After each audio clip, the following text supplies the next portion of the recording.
Minister Malcolm, when you broke with Elijah Muhammad back in March, you said it was because the black Muslims were too narrowly sectarian and inhibited, and because Elijah Muhammad had become blindly jealous of you and the personal following you had gathered. I said the first part, but the last part, I didn't say that Elijah Muhammad himself had become blindly jealous. I mentioned that it was his family and the officials in Chicago. Everything that I said always was designed to protect Mr. Muhammad himself, primarily because the image that he had created was the image that enabled his followers to remain strong in faith and things of that sort, and I didn't want to see any adverse effect or negative result develop in the faith of all of his followers. But actually, despite the fact that I tried to protect the Muslim movement, if you notice, they use their newspaper to slander me and to label me as a hypocrite and as a rebel, and Mr. Muhammad himself said that I defected. Well, in reality, I never even left the Muslim movement. They put me out. And they put me out because of what I knew, and what I knew was told to me by Mr. Muhammad's son, Wallace Muhammad himself. They put me out and they put him out. Well, now, first of all, let's find out what it is that Wallace Muhammad, Elijah Muhammad's son, told you. Well, number one, if you notice, the stick that I always used in presenting, representing, and defending the Muslim movement was the fact that it had the ability to reform the morals of the so-called Negro community. It eliminated drug addiction, alcoholism, fornication, adultery, loose sexual behavior, which meant that it eliminated bastard babies, illegitimate children. Well, as long as I knew that this was what it represented and it gave me a strong stick, I could represent it and defend it. But we had a law which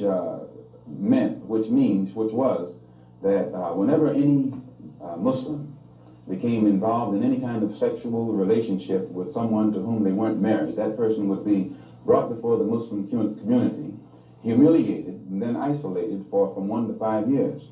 This was our law. Well, in 1954, a teenage sister left Detroit and became one of Mr. Muhammad's personal secretaries. And there in the Chicago office, she became pregnant after being there for a year.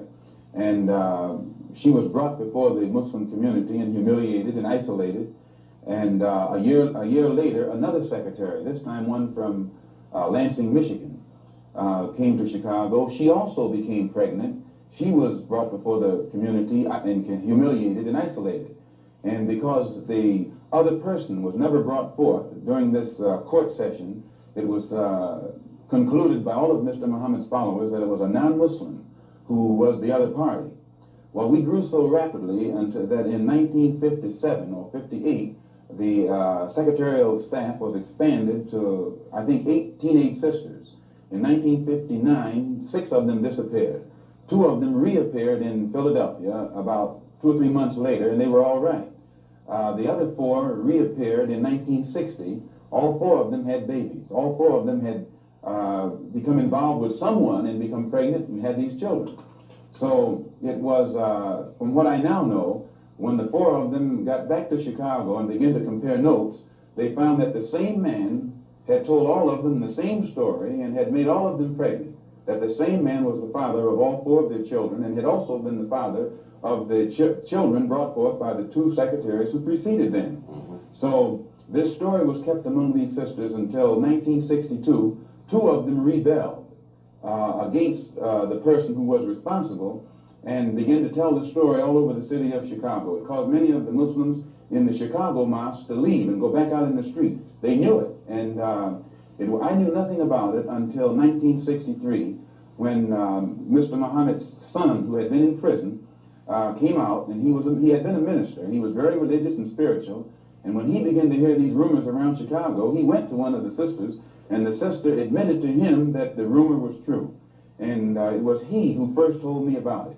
And when he told me about it, I wrote to Mr. Muhammad and told him about it, and he admitted that he had a knowledge of it, and that he'd given me a religious explanation that would fit into prophecy and all of that. So I was quiet. And it wasn't until October of 1963 that it came up again. And when it came up again, I realized that the same person who had made these other sisters pregnant was still busy doing the same thing. He hadn't stopped. 2 of the sisters had 2 children by the same man. And one of those two sisters was pregnant still, getting ready to have a third child by the same man. So when it was known among the Chicago officials that I had a knowledge of this, they became very fearful of me. They became very antagonistic toward me, and they had to do something to diminish the authority that I had, for fear that if this became public knowledge, the followers would leave the Muslim movement and follow me. And it was at that time that they used the statement that I made against President Kennedy as a pretext to cut my authority, and some other things happened that finally produced the split, or forced the split. And when I made the split, the only reason that I didn't make this public knowledge was I knew the implications, and I felt that if the Muslims who were in the Nation of Islam knew it, that which enabled them to be so strongly religious and exercise moral discipline would be shattered, and it would cause all of them to go right back and start doing the things that they had been doing previously. Who is the father of all of these various children whom you have enumerated? The first one to tell me who the father was Wallace Muhammad, and he told me that the father was Elijah Muhammad himself. One of the sisters, he went to the home of one of the sisters, and when he walked in the door, she said, "I want to let you see something." And she showed him her child. She said, "Here's your brother, and your father is the father of this child." And then I questioned the sisters myself, because I was shook up. And they admitted to me that Elijah Muhammad was the father of their children. And I took it to him. And it was at that time he told me that he was Muhammad, the prophet, and that Muhammad had 9 wives. He also told me that he was David. He was the modern David, and that he was the modern Solomon, and that it was meant for him to fulfill today all of the things that they did back then. And how many of these illegitimate children did he father with the sisters? Well, he made 6 sisters pregnant. They all had children. 2 of those 6 had 2 children.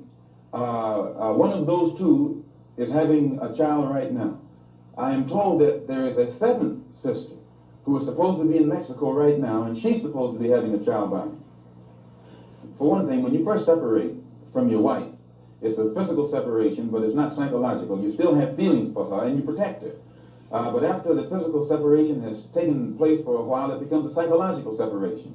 It was the same way with me in the Muslim movement. When I first separated, it was a physical separation, but my feeling was still there. And it was only after my trip into the Muslim world and my pilgrimage to Mecca that I really was able to exercise the objective approach to it that enabled me to see that something had to be done to bring this to light. Otherwise, a whole lot of innocent people would be killed needlessly.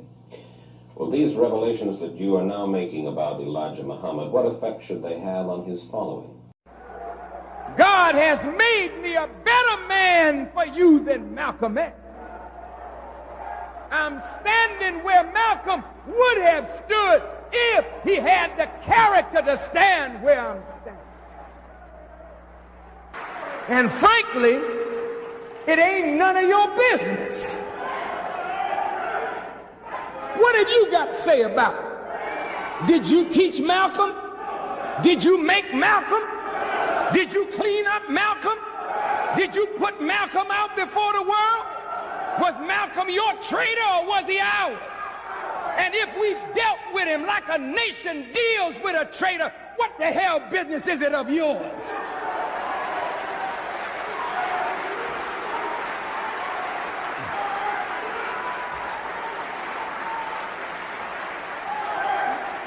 You just shut your mouth.